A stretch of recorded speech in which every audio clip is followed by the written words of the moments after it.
Saan punta? Ikaw, saan papunta? Walang sa'yo. Yun o. SM. SM? Robinson to eh. Robinson ba to?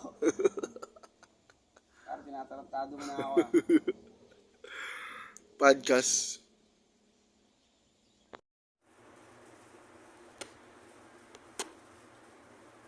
Uy, tol, ano ba ginagawa mo ngayon? Cellphone? Tagal mo din nagpakita. Saan ka ba nagpunta?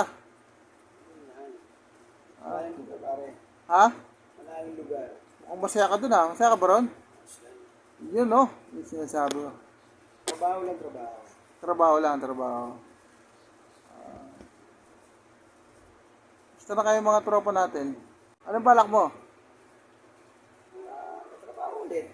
Trabaho ulit. Kailangan ng trabaho. Hindi tayo pwede magbuhay ng walang trabaho eh. Gagala ba tayo? Ano? Gagala ba tayo? Pwede eh. Yun no. Sige ha. Haba pa bakasyon ko. Yun, ayun ang maganda doon. Nagtutulak ito ng Tol, anong ulam mo? pangingilo. Maaaring Sinigang. Uy, sarap niya na. Grabe naman. Ano laman ah. Keeps 24 hours sensitivity protection. Sensodyne really works. Kaya ang pinapunad mo tayo? Pando. Pando. Ano pamakit niyan? Favorite niya, pando. Favorite niya? Ngayon, Javillo. Uy, ang ganda niya na. Sipag mo tol ah.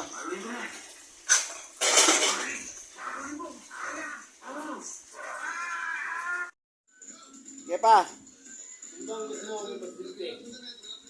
Oo? Oo. Gusto ko maging presidente. Sa akin, okay lang naman kung sa pag-aralin nila, kanina, kung madidinig ng Pangulo natin na yung mga gusto ng mga realista, okay yun, good yun. Kasi kung hanggang sa pagtapos ng termino niya, sa 3 taon, kung mapapanatili niya yung mga magandang gusto ng mga ng mga ating ng mga masa, ng mga realista, kung magagawa niya yun, mas maganda yun. Kasi mas mahirap naman kasi yung yung presidente, yung niya, yung termino nila masyadong bitin. Kaya nangyayari, hindi kagad na nagagawa yung mga solution sa mga kunyari sa mga buhaya. Kasi bitin yung nila eh, panunungkulan nila eh. Kaya mas maganda diyan. Dapat diyan kung nakita na nila maganda yung yung pamamalakad ng presidente, dapat isa lang para matanggal ang buhaya. Kasi pag nagpalit na naman ang administration yan, panibagong buhaya na naman ang lalabas dyan. Hindi matatapos ang mga buhaya dyan sa mga kongreso. Hanggat nagpapalit ng presidente yan. Dapat yung pangmatagalan kung hindi magandang umupo sa presidente, dapat siya lang muna. Parang ngayon, na yung sinasabi mo, parang hari na. ngayon kasi pag pangit na, pag pangit na yung pamamalakad, doon na lang dapat nila paalisin o tapusin yung termino. Kasi once na nagpapalit ng administration, Political dynasty may na yan, mga tol. bago na namang lalabas na buhaya. Hindi mo tatapos ang buhaya niyan. Maniwala kayo. Dapat Eto, yan.